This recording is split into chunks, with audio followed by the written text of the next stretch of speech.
నమస్తే, welcome to our channel. నేను మీ సిరి. 17వ తారీఖున చిలకలూరుపేటలో టీడీపీ జనసేన బీజేపీ సభ జరగబోతుంది. అయితే ఈ సభ అనేది చంద్రబాబు నాయుడు మీద ఆధారపడి ఉంటుందా, లేకపోతే మోదీ గారి మీద ఆధారపడి ఉంటుందా? సో ఈ అంశాన్ని మనకి వివరించడానికి మనతో పాటు ఉన్నారు ప్రముఖ senior journalist, political analyst C S Rao గారు. నమస్కారం సార్. నమస్తే సార్, ఇప్పుడు చూస్తుంటే ఈ వచ్చే 17వ తారీఖున బీజేపీ, టీడీపీ, జనసేన కూటమి సభ జరగబోతుంది. అయితే ఇప్పుడు ఇది ఎలా ఉండబోతుంది సార్? అంటే చంద్రబాబు నాయుడు గారి మీద ఆధారపడి ఉంటుందా, లేకపోతే ఇప్పుడు టోటల్ గా మోదీ గారి మీద ఉండబోతుంది అసలు? సో ఒకటేంటంటే first look is best look అంటుంటారు. తర్వాత index is face of the mind అని అంటుంటారు.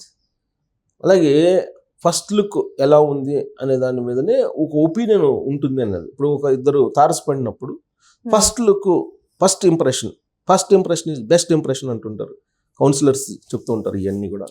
సో ఇప్పుడు బీజేపీ, జనసేన, తెలుగుదేశం పార్టీ కలిసిన తర్వాత, కూటమి అయిన తర్వాత జరుగుతున్నటువంటి మొట్టమొదటి మీటింగ్ చిలకలూరుపేట సభ బొప్పూడి కేంద్రంగా జరుగుతున్నది.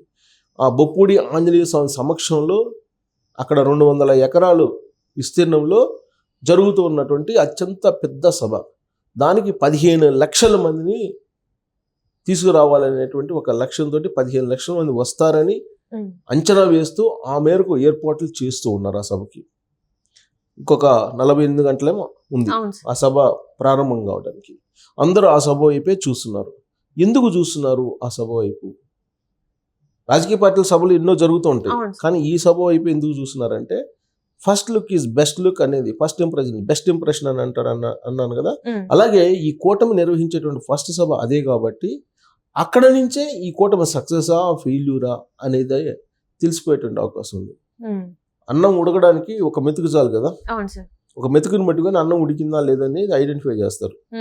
అలానే ఈ చిలకలూరుపేట సభ, ఈ చిలకలూరుపేట వేదికగా బొప్పూడి ఆంజనేయ స్వామి సాక్షిగా జరుగుతున్నటువంటి ఆ సభ రాబోయేటువంటి రోజుల్లో ఆ కూటమి యొక్క భవిష్యత్తుని నిర్దేశించబోతుంది. అందుకే దాన్ని ప్రతిష్టాత్మకంగా తీసుకున్నారు చంద్రబాబు నాయుడు. తీసుకొని first look is best look కాబట్టి ఈ ఫస్ట్ సభని ఎలాగైనా సక్సెస్ చేయాలి అనేటువంటి ఒక లక్ష్యాన్ని పెట్టుకొని చంద్రబాబు నాయుడు ముందుకు వెళ్తున్నారు. దాంట్లో భాగంగా టెలికాన్ఫరెన్స్లు పెడుతున్నారు ప్రతిరోజు. అన్ని జిల్లాల్లో ఉండేటువంటి లీడర్లతోటి ఆయన మాట్లాడుతూ ఉన్నారు. నియోజకవర్గ ఇన్ఛార్జీలతో మాట్లాడుతూ ఉన్నారు. రాష్ట్ర వ్యాప్తంగా అన్ని నియోజకవర్గాల నుంచి ఈ చిలకలూరుపేట సభకు రావాలి అని ఒక దిశానిర్దేశం చంద్రబాబు నాయుడు చేస్తూ ఉన్నారు. ఇది చంద్రబాబు నాయుడు, మోడీ, పవన్ కళ్యాణ్ ఒక వేదిక మీద కనిపించేటువంటి ఒక భారీ బహిరంగ సభ ఇది. ముగ్గురు కూడా 3 హెలికాప్టర్లో అక్కడ దిగడానికి 3 హెలిప్యాడ్లను నిర్మించారు. ఇప్పటికే 3 హెలికాప్టర్లు అక్కడ దిగబోతున్నారు 17వ తారీఖున. సో ఈ ముగ్గురు వస్తున్నటువంటి ఆ వేదిక వాళ్ళకి తగిన విధంగా సక్సెస్ కావాలి అని అంటే ఎక్కడ పరపచ్చాలు లేకుండా 3 పార్టీలకు సంబంధించినటువంటి క్యాడర్ పనిచేయాల్సినటువంటి అవసరం ఉంది. గ్రౌండ్ లెవెల్లో ఇప్పటికే బీజేపీని ద్వేషిస్తున్నటువంటి తెలుగుదేశం పార్టీ క్యాడర్ ఉన్నారు. సో వాళ్ళు ఇలానే ద్వేషిస్తూ ఉంటే కనుక రాబోయేటువంటి 2 రోజుల్లో 48 అవర్స్లో జరగబోయేటువంటి సభ సక్సెస్ అయ్యేటువంటి అవకాశం ఉండదు. అందుకే చంద్రబాబు నాయుడు మీరు బేషితాలు పోమోకండి, అలాగే వాళ్ళతోటి కలిసి పనిచేయండి, లేదంటే రాష్ట్రం నష్టపోతుంది, రాష్ట్ర ప్రయోజనాలు నెరవేరవు అని చెప్పి ఆయన ప్రతిరోజు కౌన్సిలింగ్ చేస్తూ ఉన్నారు క్యాడర్కి. తెలుగు తమ్ముళ్ళకి కౌన్సిలింగ్ చేస్తూ ఉన్నారు చంద్రబాబు నాయుడు.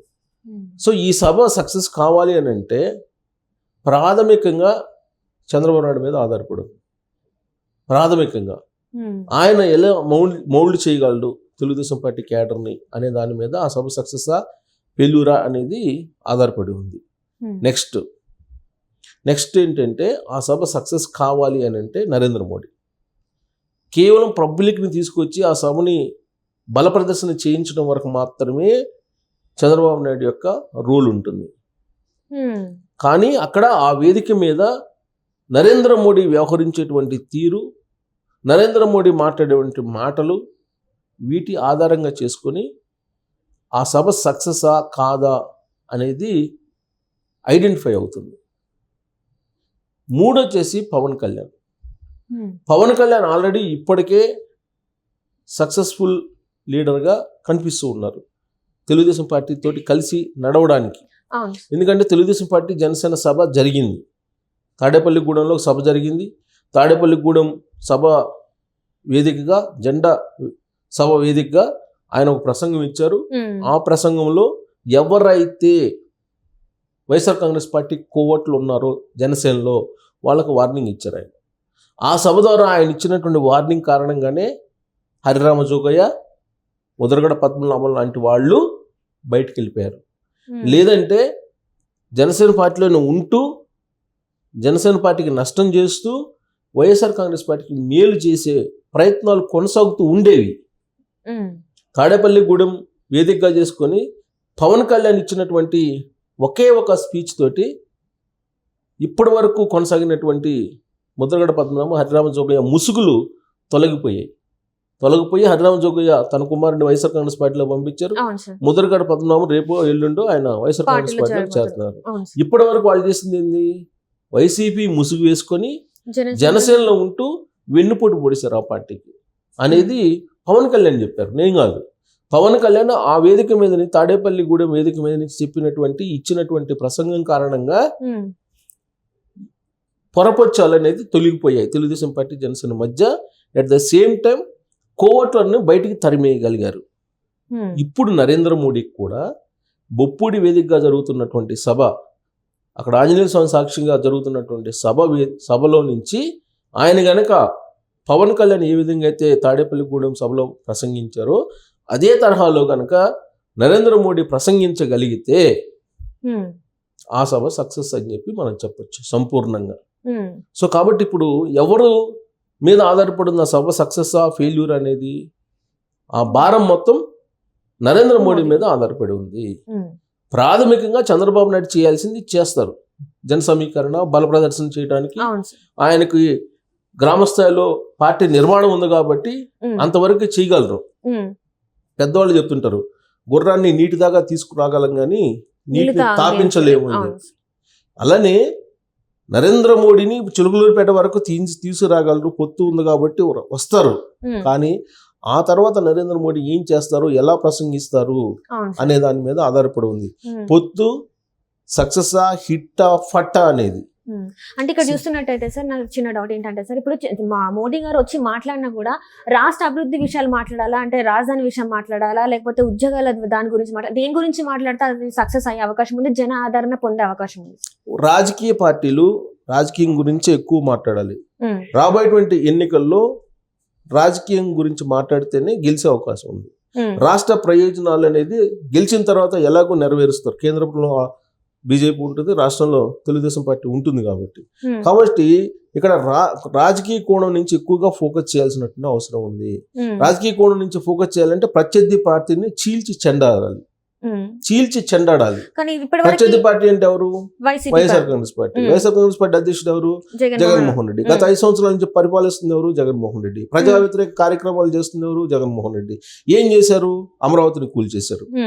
ఇసుక సిండికేట్, ఇసుక సంబంధించిన స్కామ్, మద్యం స్కామ్, తాజాగా వచ్చింది ఏపీపీఎస్సి ఎగ్జామ్ గ్రూప్ 1కి సంబంధించినటువంటి కుంభకోణం. ఇవన్నీ అనేకం ఉన్నాయి. వీటన్నిటిని గురించి ప్రస్తావించి వైఎస్ఆర్ కాంగ్రెస్ పార్టీ పరిపాలనను, జగన్మోహన్ రెడ్డి ప్రజా వ్యతిరేక విధానాలను ఎండగట్టకపోతే నరేంద్ర మోడీ ఆ సభ సక్సెస్ అయినట్టు కాదు. అందుకే పూర్తిగా నరేంద్ర మోడీ మీద ఆధారపడి ఉంది. రాష్ట్ర ప్రయోజనాలు ఎలాగో నెరవేరుతాయి. కేంద్రంలో, రాష్ట్రంలో ఒకే ప్రభుత్వం ఉన్నప్పుడు ఖచ్చితంగా నెరవేరే అవకాశం ఉంది. ప్లస్ రాష్ట్ర ప్రయోజనాలు నెరవేర్చినటువంటి చరిత్ర బీజేపీకి, తెలుగుదేశం పార్టీకి కూడా ఉంది. 2014 నుంచి 2019 వరకు చూశారు.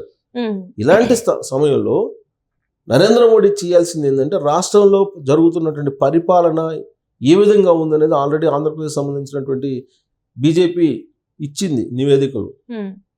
ఆల్రెడీ పురంధరేశ్వరి పోరాడారు, లిక్కర్ స్కామ్ మీద పోరాడారు, శాండ్ స్కామ్ మీద పోరాడారు, అనేక ప్రజా వ్యతిరేక విధానాల మీద పోరాడారు. మద్య నిషేధం చెప్పారు, ఎందుకు చేయలేదు. వీటన్నిటి మీద కనుక తనదైనటువంటి స్థాయిలో నరేంద్ర మోడీ చీల్చి చెండాడకపోతే, ఇప్పుడు రాహుల్ గాంధీ మీద ఏ విధంగా అయితే మాట్లాడుతున్నారో అదే తరహాలో కనుక మాట్లాడకపోతే నరేంద్ర మోడీ ఈ పొత్తు వర్కౌట్ అయ్యేటువంటి అవకాశం లేదు, ఆ సభ సక్సెస్ అయినట్టు కాదు పరిపూర్ణంగా అని చెప్పి మనం విశ్లేషణ చేసుకోవచ్చు. Right sir, right, thank you so much sir.